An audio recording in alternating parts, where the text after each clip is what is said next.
बेटा माइक के पास बोलिए, अभी जैसे बोल रहे थे आवाज सही आ रही थी। बेटा माइक के पास, हाँ। हाँ, माइक के पास से बोलिए, आवाज सही है। फिर से पढ़ दीजिए क्योंकि आपकी वॉइस चली गई थी। बेटा फिर से, हाँ फिर से पढ़िए।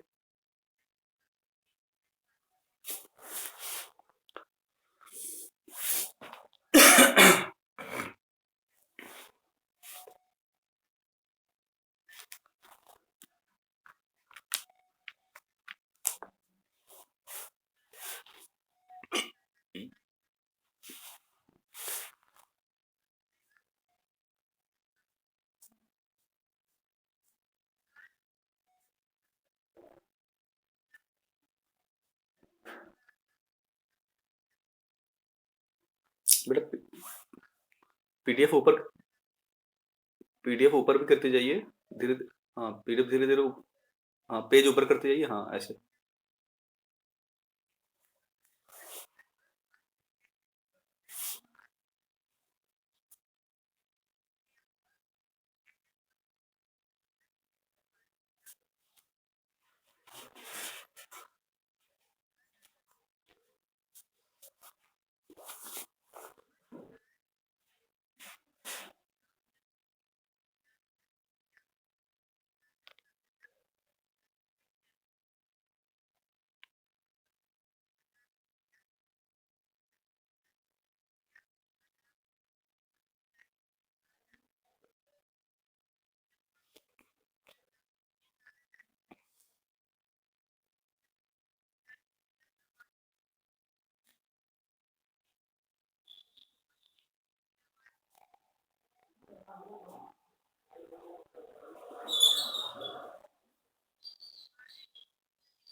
हाँ बेटे बोलिए, आवाज आ रही है?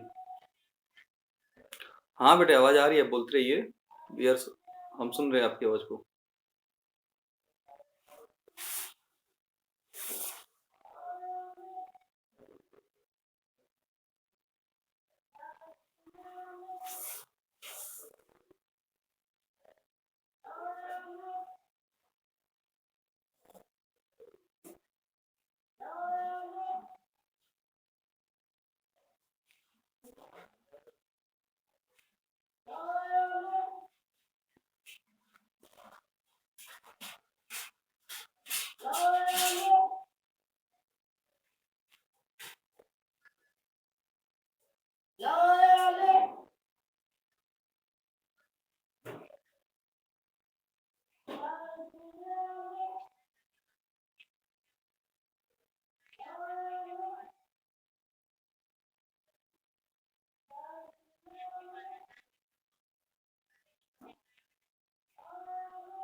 चलिए,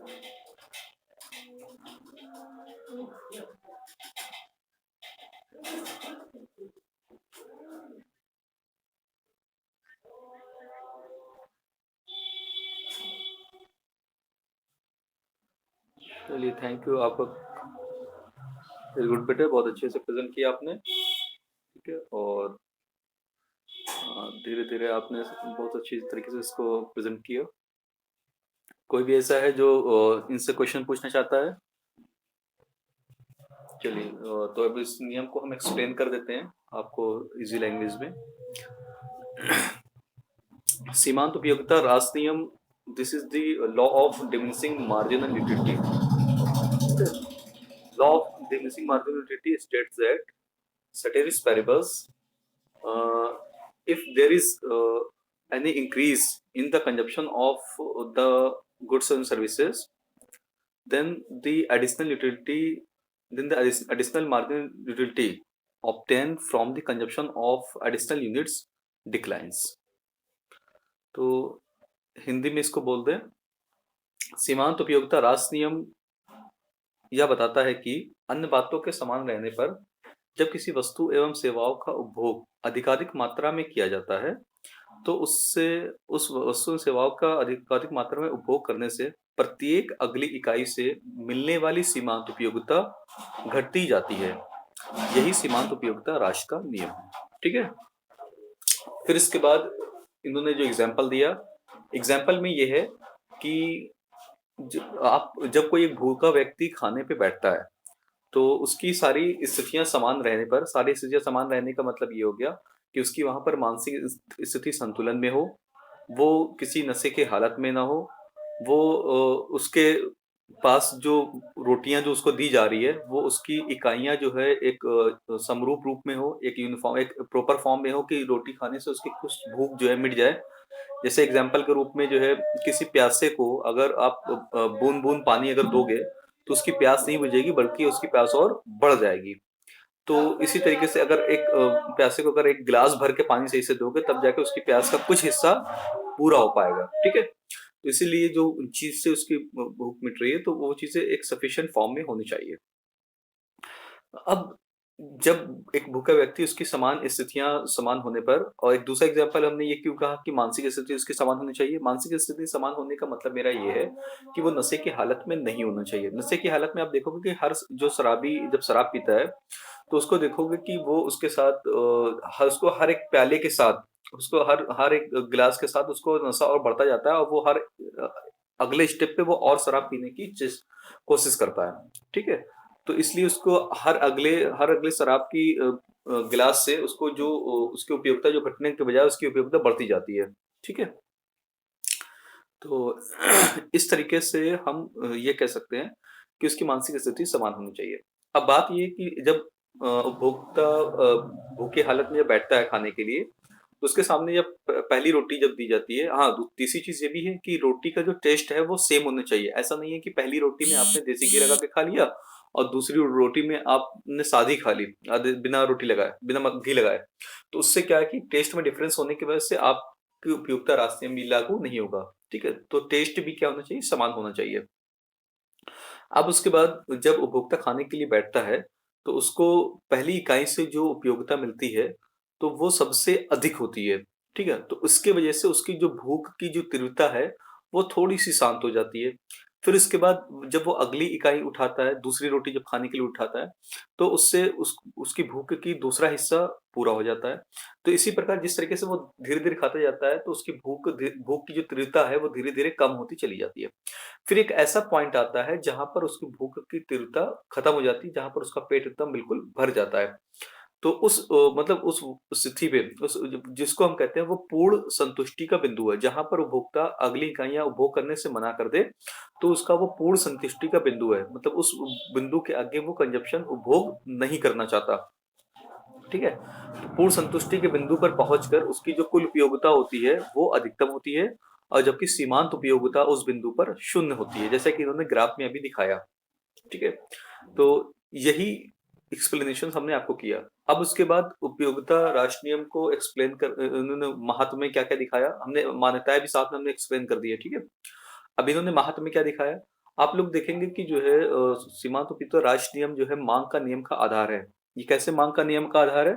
कि मांग के नियम में हम यह देखते हैं कि अन्य बातों के समान रहने पर वस्तु की कीमत बढ़ने पर उसकी मांग घटती है, वस्तु की कीमत बढ़ने पर मांग घटती है। इसके पीछे रीजन देखेंगे तो ऐसा तब होता है जब इकाइयां जब सस्ती मिल रही होती है, ठीक है। सस्ती मिलने का मतलब ये है कि कम कीमत पर अधिक मात्रा लोग खरीदते हैं, ठीक है। और जबकि अधिक कीमत पर लोग कम मात्रा खरीदते हैं, ठीक है। इसके पीछे रीजन क्या है कि जैसे जैसे अगली वाली इकाइयों से उसकी जो उपयोगिता जो बनती जाती है वो घटती हुई चली जाती है, ठीक है। उसके बाद उपभोक्ता के बचत का आधार है। उपभोक्ता की बचत का आधार क्या है? उपभोक्ता किसी वस्तु को प्राप्त करने के लिए कितना पेमेंट करने के लिए तैयार है और एक्चुअल में कितना वो पेमेंट करता है। इन दोनों के डिफरेंस को ही हम जो है उपभोक्ता को बचत कहते हैं, ठीक है। तो यहाँ पर इतनी चीजें हमने एक्सप्लेन कर दिया आपको, और आपके माइंड में अगर कोई क्वेश्चन हो तो आप पूछ सकते हैं।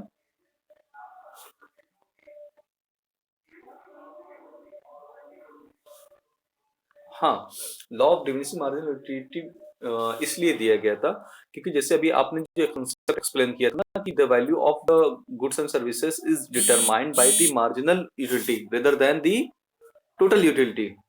ओके, हाँ, टोटल यूटिलिटी के बजाय वो मार्जिनल यूटिलिटी से डिटरमाइन होती है ना। तो उस कंसेप्ट को अब ये फिर ये देखा गया कि मार्जिनल यूटिलिटी तो कांस्टेंट तो नहीं, अगर प्राइस जो है मार्जिनल यूटिलिटी से डिटरमाइंड होती है, ठीक है। आगे जो आगे के अर्थशास्त्री ने क्वेश्चन रेज किया उनके सामने कि ये बताइए कि अगर प्राइस इतना तो पहले समझ में आ गया ना कि आपने जो कहा था कि price is determined by the marginal utility rather than the total utility, है ना। हाँ, तो जब उन्होंने पैराडॉक्स को जब सॉल्व कर दिया, जब इन्होंने आंसर दे दिया कि जो है there is difference between value in use and value in exchange, है ना। तो उन्होंने जब डिफरेंस कर दिया, तो डिफरेंस करने के और एडम स्मिथ की गलती क्या थी, वो दोनों के एक मान रहे थे, वैल्यू इन यूज और वैल्यू इन एक्सचेंज को एक मान रहे थे, और ये इन्होंने डिफरेंस कर दिया, ठीक है। तो अब इन्होंने कहा कि तो जो प्राइस होती है वो मार्जिनल यूटिलिटी से डिटरमाइंड होती है, ठीक है। तो आगे के अर्थशास्त्रियों ने क्या क्वेश्चन रेज किया, उन्होंने कहा कि मार्जिनल यूटिलिटी एक ऐसी चीज है जो कांस्टेंट नहीं होती है। जैसे फॉर एग्जांपल, जैसे जैसे किसी कमोडिटी का आप कंजप्शन करते चले जाते हैं, उस कमोडिटी के कंजप्शन उसकी उसकी मार्जिनल यूटिलिटी, जैसे अभी इन्होंने ग्राफ पे भी टेबल पे भी बना के दिखाया था कि उसकी मार्जिनल यूटिलिटी वो घटती चली जाती है और उसकी टोटल यूटिलिटी बढ़ती हुई चली जाती है। Got it? तो मार्जिनल यूटिलिटी घटते हुए एक ऐसे पॉइंट पे आ जाती है, जीरो हो जाती है। तो इसका मतलब ये हो गया कि प्राइस भी जो है हर यूनिट्स के साथ चेंज होता रहेगा, है ना। क्योंकि प्राइस किससे डिटरमाइन होती है? मार्जिनल यूटिलिटी से। तो इस चीज को एक्सप्लेन करने के लिए हमें law of diminishing marginal utility एक तरीके का मतलब नियम है जो हमें जरूरत पड़ी। Got it? तो और कोई क्वेश्चन पूछना चाहता है? बेटा अपना प्रेजेंटेशन की स्क्रीन बंद कर लो। क्या नाम है? नाहिरा महर जी, आप प्रेजेंटेशन वाली स्टॉप पे क्लिक करो। हाँ, चलिए, थैंक यू। अब यहाँ से ये लेक्चर कंप्लीट हो गया। दूसरा